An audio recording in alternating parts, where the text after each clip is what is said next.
The way accreditation works is you have standards that are going to be passed on from accrediting agencies that are somewhat they're somewhat distinct, but at the same time they really have to follow mandates that are going to come from the Department of Education. And so the federal government at some level is going to set the standards that these accrediting agencies need to follow, and then it's really enforced via the federal money, so the financial aid, Pell Grants, and federal student loans.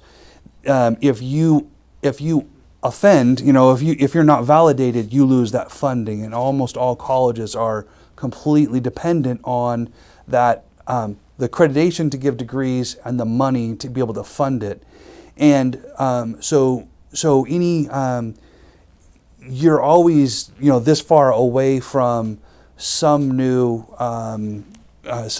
federal requirement. Like under Obama, we had the Dear Colleague letters, which were undone under Trump, but that they basically take they attach the federal money to the civil rights requirements, but then attach it to definition of marriage.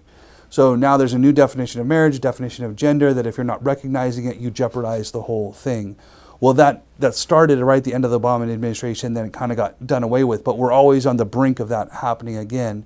So you can have agendas passed on that way, but then the way that the accreditation works is you have sister institutions that then come and review you according to that policy. So it's this peer review. And there are elements of that I think are totally great. There are elements of accreditation that I think make total sense. And I would say, if you take the money, they do have the right to dictate your rules. If you take that money, then of course they have the right to come in and assess whether you're actually giving what they are funding. Okay, so in one sense, I think that that's totally appropriate.